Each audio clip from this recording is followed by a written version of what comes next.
Shalom. I'd like to give all praises to Yahweh, Bahashim Yahushai, and double honors to the apostles and elders of GMS that taught us His word. I just wanted to do a video on, the atrocities of slavery that we really weren't taught about in these schools, growing up. Because, we were taught, the lynchings and all that.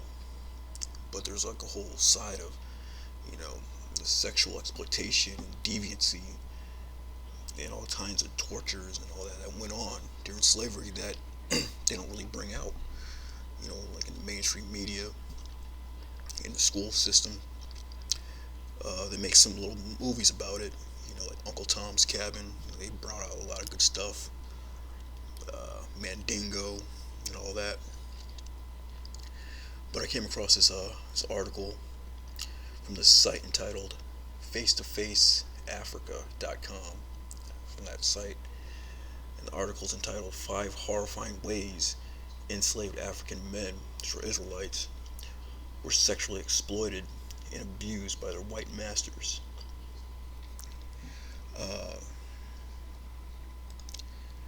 Time and time again, the horrifying experiences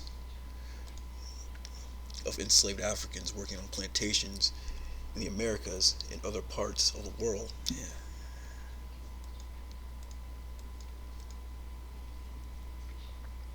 In other parts of the world are told over and over. During the slave trade, which lasted well over 400 years, Africans were captured and chained down, forced onto ships, and taken into new lands against their will.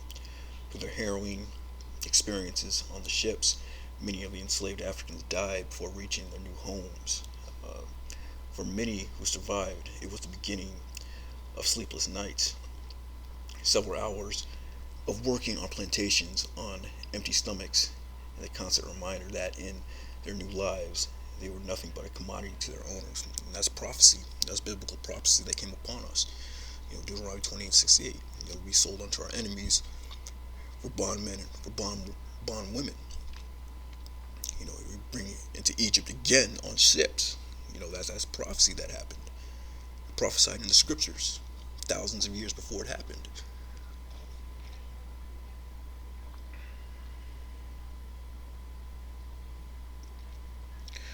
But yeah, it's the 5 horrifying ways. The first one is rape.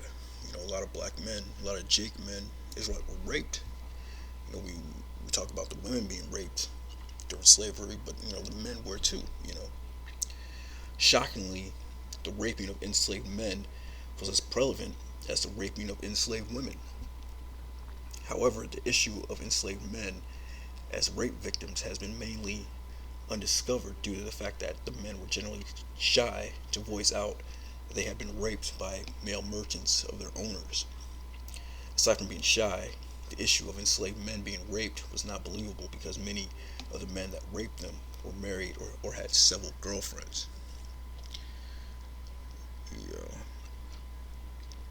There's no physical evidence to show that they were actually being raped, as they did not get pregnant or show physical hurt. The raping of enslaved men was very common in the southern U.S. and Cuba, where it was a huge part of the slave system by the Spanish. It's Esau, man. Conquistadors, man.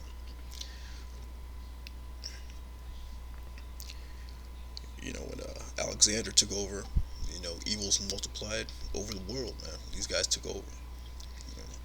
Many enslaved men were raped on ships and at secret sex farms and seasoned plantations for homosexual slave owners, which was very popular in the Caribbean. They were also killed if they rebelled. The next one is buck breaking. We always talk about that. The buck breaking that goes into rape as well of men. They humiliated the men in front of the women and the children, and that's being seen unto this very day, man. The emasculation of Israelite men goes on to this very day.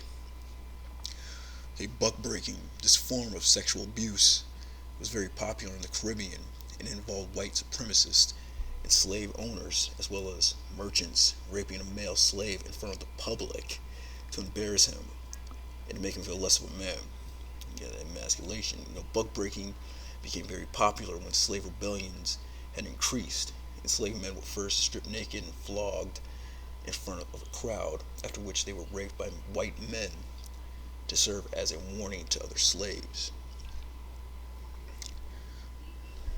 Several occasions, enslaved men with families were forced to have sex with each other in front of their family or were raped in front of their sons. It's wicked as hell, man. Many enslaved men who had gone through the process of buck breaking killed themselves afterwards or run away and never returned. For the white supremacists, buck breaking either on ships or on plantations was a way of utterly embarrassing the men and showing dominance. You know, but we're gonna get our revenge. Not through this. Not you know, Israel's gonna get that recompense, man. We're not gonna be raping nobody, but they're gonna get that recompense. They're gonna get that payback, man.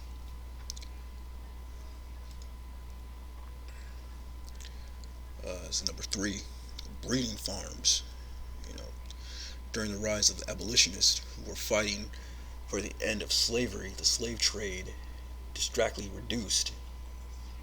Slave ships were stopped. Slaves were helped to escape, and many slaves gained a new form of confidence to rebel, resist, or escape. This placed a huge toll on the slave trade, and plantation owners did not have enough labor to meet the market demands for their produce. They then came out with breeding farms that exploited the sexuality of men. At breeding farms, healthy, strong, enslaved men were forced to have sex with women to get pregnant. The white slave masters did not care if these women were mothers, daughters, or relatives of the men, and the men were made to have sex with at least 6 women a day to increase the possibility of the number of women who got pregnant. Breeding farms became a lucrative business, especially in South America, and created the term motherfucker, which literally explained a male having sex with his mother. Many enslaved men who were the heads of breeding farms died of sexual exhaustion. Yeah, that word, that MFer, man. Jake uses that term constantly. In these Jake movies, comedy shows are always using that mother effer term. I always wonder where that came from as a young kid, but it goes back to slavery. That's how wicked Esau was, or is today still. He would take the sons and force them to have sex with the mothers. You know.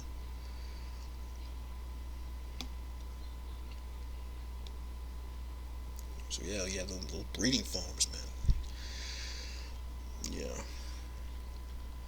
And Esau would still do the same stuff today, man. You still see it today. Like recent story with I forgot his name. He was like a billionaire, or he was an NBA owner, and he made a proposition for LeBron James and Serena Williams to get together and have a baby. You know, and that's the same mentality today. That they had back then in the breeding farms. Take the biggest slave, breed them with the biggest woman, and create these bucks. Breeding farms. So number four, castration and genital mutilation. Enslaved men were castrated or sexually mutilated as a form of punishment. Such punishments were mediated out to an enslaved man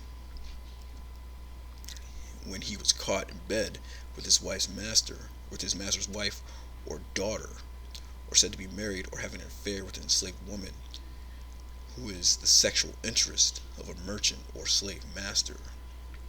These acts were also done to take away any form of pride of an enslaved man. Enslaved men were often leaders who were often leaders of a group of slaves on a plantation or a rebel group who castrated and called women to show the white man's dominance. Yeah, that castration that was really big back then, man. You know, chop, Jake's rod off and put it in jars. commemorate them in jars. This man is sick, man. Yeah, this is. But the Most High allowed all this. You know, this was our punishment. You know, Most High gave Esau the power to do this. Last one is entertaining sex. Many white supremacists, wealthy merchants, and aristocrats often used enslaved men as a form of sexual entertainment. Enslaved men were often made to line up naked for their sexual organs to be scrutinized, laughed at, and discussed. They were also made to dance naked. In extreme cases, an enslaved man was made to forcibly have sex with an enslaved virgin to entertain the white viewers. You know, that goes back to the days of Rome. They showed you that in that movie Spartacus. You know, they would take the enslaved gladiators and make them have sex with the enslaved women, the handmaids, at parties and stuff. You know, right in front of everybody. That's the perversion, the deviancy of Esau, man. But you know, this wasn't for our destruction. We went through all this hell, but it wasn't for our destruction, man. People of Israel forever. You know, we're gonna get our payback, and we're gonna rise up. You know, Scripture is Baruch 4:6. You were sold to the nations, not for your destruction, but because you moved the Most High to wrath. You were delivered unto your enemies. Yeah, not for our destruction, but we moved the Most High to wrath. You know, any other race would have been totally defeated. But you know, all this hell that we went through, you know, buck breaking, breeding farms, castration, lynchings, rapes, you know, all that we went through, we came through it. And the elect is going to get delivered out of here. And the nation of Israel is going to start all over again, man. And we're going to be the top people on the planet. And we were delivered into our enemies, man.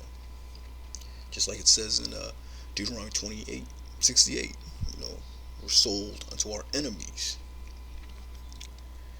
For you provoked him that made you by sacrificing unto devils and not to the Most High. You have forgotten the everlasting power that brought you up, and ye have grieved Jerusalem that nursed you. Yes, sacrificing other gods, you know, just going off.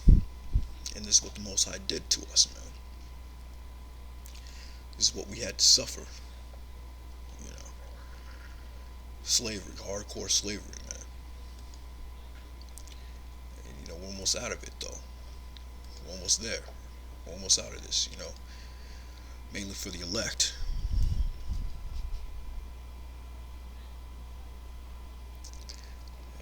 Skip down to verse 21. It says, be of good cheer, O my children, cry unto the Lord. He will deliver you from the power and the hand of the enemies. Yeah, that's what we're supposed to do. We're supposed to cry unto Yahweh Bashem Yahushai, man. And he's going to deliver us.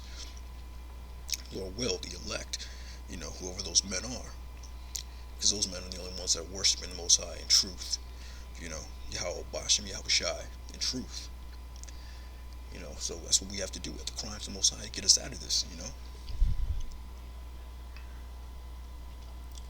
Drop down to verse 25. It says, my children, suffer patiently the wrath that has come upon you from the Most High. For thy enemy hath persecuted thee. But shortly thou shalt see his destruction, and thou shalt tread upon his neck. Yet suffer patiently. Even though, you know, the yoke of iron isn't on our necks anymore. We're not in hardcore slavery. We've got that yoke of iron on our spirit, you know, subject to these payments. You know, we're still employees, you know.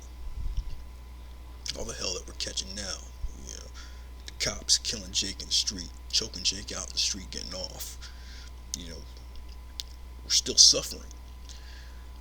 But the scripture said, my children, suffer patiently the wrath that has come upon you from the Most High. This is wrath directly from the Most High. You know, Esau can't do nothing, but it was given unto him from the Most High. You know, Esau only has his power because Yahweh Bashem Yahushai gave him this power to punish us, man. For thy enemy hath persecuted thee. You know, gone through all kinds of persecutions.